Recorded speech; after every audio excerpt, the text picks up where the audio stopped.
कच्चा चिट्ठा में सबसे पहले बात अमेरिका और इजरायल के बीच ऐसी टक्कर की जिसने पूरी दुनिया को चौंका दिया। नेतन्याहू इस वक्त अमेरिका से बेहद गुस्सा हैं क्योंकि माना यह जा रहा है कि जो बाइडेन ने एक तरह से इजरायल को सरेंडर करने को बोल दिया। बाइडेन नहीं चाहते कि अब गाजा के अस्पतालों को टारगेट किया जाए, लेकिन नेतन्याहू ने भी बाइडेन को टका सा जवाब दिया है कि जब तक गाजा को पूरी तरह समतल नहीं कर देंगे, बमबारी यूं ही जारी रहेगी।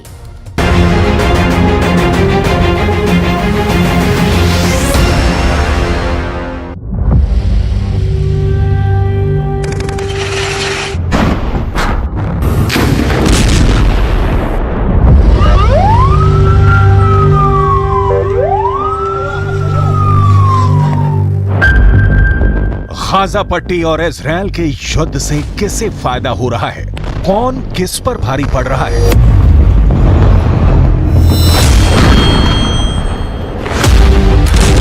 किसका दांव, किसकी बटखनी और चारों खाने चित कौन हो रहा है?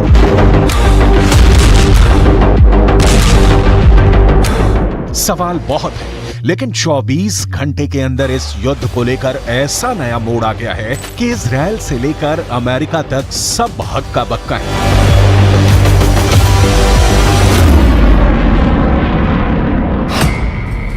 सब पूछ रहे हैं कि क्या अब अमेरिका वर्सेस इजरायल होने जा रहा है? क्या इजरायल अब अमेरिका से लड़ने वाला है?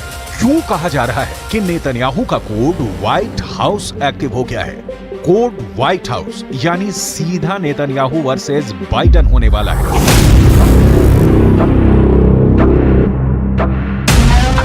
बाइडेन और नेतन्याहू की तकरार के पीछे गाजा का युद्ध है। वहां के अस्पताल हैं जिनको इजरायल के टैंकों ने घेरा हुआ है, लेकिन अब बाइडेन ने ऐसी बात कह दी है कि इजरायल से ना निगले बन रहा है ना उगले, क्योंकि बाइडेन ने नेतन्याहू को बहुत बड़ी मुश्किल में डाल दिया है। बाइडेन ने कहा है कि गाजा के अस्पतालों का बाल भी बांका नहीं होना चाहिए। My hope and expectation that there will be less intrusive action relative to the hospital. We're in contact, and we're with the Israelis. Also, there's an effort to take this pause to deal with the release of prisoners, and that's being negotiated as well. With the Qataris are engaged, and so I remain somewhat hopeful. But the hospital must be protected. Biden ने जो कहा उसे देखकर Benjamin Netanyahu का खून खौल गया। Gaza पर उनकी सेना हर तरफ से हमला कर रही है। गाजा पर इजरायल की बमबारी पर ब्रेक लगना मुश्किल हो गया है। 12,000 से ज्यादा लोगों की मौत के साथ गाजा में इस वक्त कब्रिस्तान की जगह कम पड़ गई है।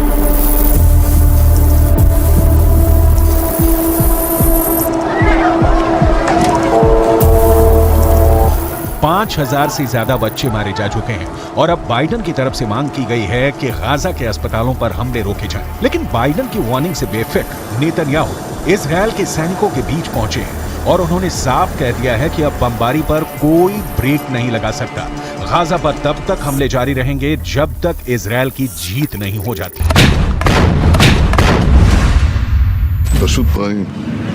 עכשיו אתם כולכם חדורים באותה מטרה. אנחנו הולכים לנצח. אין פה הפסקות, אין פה חצאי דברים.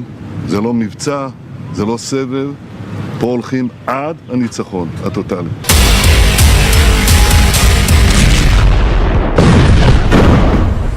आखिर क्या वजह है कि गाजा और इजरायल के युद्ध को लेकर अमेरिका और इजरायल के बीच टक्कर देखने को मिल रही है? नेतन्याहू और बाइडेन के बीच गाजा को लेकर जो क्लैश देखने को मिला है, उससे लेकर बड़े सवाल एक बार फिर से। क्या अब अमेरिका वर्सेस इजरायल होने जा रहा है? क्या इजरायल अब अमेरिका से लड़ने वाला है? क्यों कहा जा रहा है कि नेतन्याहू का कोड व्हाइट हाउस एक्टिव हो गया है? या ये सब इजरायल और अमेरिका के बीच नूरा कुश्ती है? क्योंकि दुनिया 12,000 लोगों की मौत को लेकर आग बबूली हो चुकी है। इंडोनेशिया से लेकर फिलीपींस तक फिलिस्तीन के समर्थन में प्रदर्शन हो रहे हैं। गाजा में जो मौत का तांडव हो रहा था, उसे लेकर दुनिया का एक बहुत बड़ा हिस्सा गुस्से में है और सब जानते हैं कि इजरायल और अमेरिका इस वक्त साथ में है।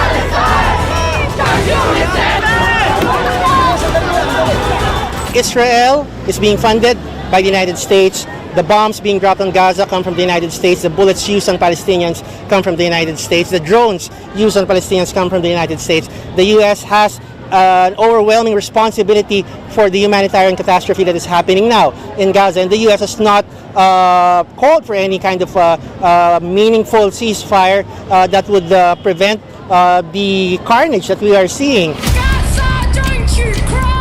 यही हाल यूरोप से लेकर ऑस्ट्रेलिया का है। फिलिस्तीन के समर्थन में यहाँ भी लोग जमा हो रहे हैं, गाजा पर बमबारी का विरोध कर रहे हैं।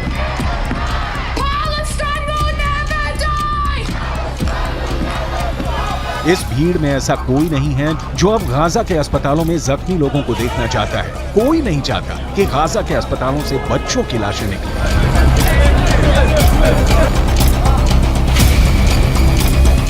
You know, between Palestine and Israel can be seen as complex. But what's happening right now is very straightforward, and we need a ceasefire. There's no justification for what's happening right now in Gaza, and that's what we're calling for. यही दबाव अब France से लेकर Britain भी पहुंच चुका है। यहाँ हथियार बनाने वाली उन कंपनियों के खिलाफ प्रदर्शन हो रहे हैं जो अमेरिका को गोला बारूद बेचते हैं और फिर वही हथियार और वेपन सिस्टम इजरायल को पहुंचाए जाते हैं। पूरे यूरोप में मांग उठ रही है कि ऐसी कंपनियों का बॉयकॉट किया जाए जो इजरायल की वॉर मशीनरी को चला रही है। Directly responsible for Palestinian civilian lives being taken, for Palestinians being killed. So this factory assembles key components of the Israeli fighter jets that are used to drop bombs on men, women and children in Gaza. And we are trying to stop its production today. So we are trying to stop workers from going in while we're holding this picket line. And people have been turning around and going home and not going into work. And we're trying to stop deliveries coming in and out. So stop any kind of key product movement, which again, so far we've been successful. अब Gaza और Israel के युद्ध को लेकर America का अचानक gear बदलने के पीछे बहुत से मकसद बताए जा रहे हैं। अमेरिका ने शुरुआत में सीज फायर का विरोध किया था। तब ये भी कहा गया कि इजरायल को पूरा हक है कि वो 7 अक्टूबर को अपने पर हुए हमले के खिलाफ कार्रवाई करे। लेकिन अब गाजा में 12,000 लोगों की मौत होने के बाद और खासकर तब जब बच्चों की लाशें दुनिया के हर मोबाइल फोन तक पहुंच चुकी हैं, अमेरिका गोलीबारी रोकने और अस्पतालों को बचाने की बात कर रहा है। इसकी दो वजह हो सकती है। पहले कि अमेरिका गाजा पर पहले खामोश रहने के बाद अब अपना मानवीय चेहरा दिखाना चाहता है। दूसरा ये कि बेंजामिन नेतन्याहू को लगता है कि अगर युद्ध को लेकर वो कड़े फैसले लेंगे तो घरेलू राजनीति में उनको फायदा मिल सकता है। extent people need to be evacuated from one hospital to another hospital in order to ensure the continuation of care, evacuation routes have to be safe, and the Israeli government has told us as recently as today that there are and will continue to be evacuation routes for people leaving hospital compounds. Netanyahu इस वक्त युद्ध के बीच Israel की घरेलू राजनीति में भी फंसे हुए हैं। उनके खिलाफ कई तरह के आरोप हैं और इस वर्ष की शुरुआत से ही उनके खिलाफ लगातार प्रदर्शन हो रहे हैं। लेकिन नेतन्याहू इस वक्त वॉर जोन में बिजी हैं। वो हर उस मोर्चे पर जा रहे हैं जहां की तस्वीरें हमास को भी परेशान करेंगी और इजरायल में उनके विरोधी भी उसे बचा नहीं पाएंगे। नेतन्याहू जानते हैं कि इस वक्त इजरायल में युद्ध सबसे बड़ा मुद्दा है और वो उस नाराजगी से लोगों का ध्यान हटाकर युद्ध की तरफ करना चाहते हैं। यही वजह है कि इजरायल ने हमास का अस्पताल कनेक्शन भी निकाल लिया है। इजरायल का दावा है कि गाजा के अस्पतालों को हमास अपने अड्डों की तरह इस्तेमाल करता आया है और उसने अब इसके नए वीडियो भी जारी कर दिए हैं जिसमें गाजा के रंतीसी अस्पताल में हमास की सुरंग होने का दावा किया है। You can see the tunnel. The tunnel is let down more than 20 meters down. The rowboat found a door over tunnel. It's part of the same floor and it slides down here. And this is the place where I showed you the tunnel. I want you to see. We are now in the area of the basement of the hospital. I want to show you a room where we found all the gear, the operational gear, what Hamas is holding inside the hospital.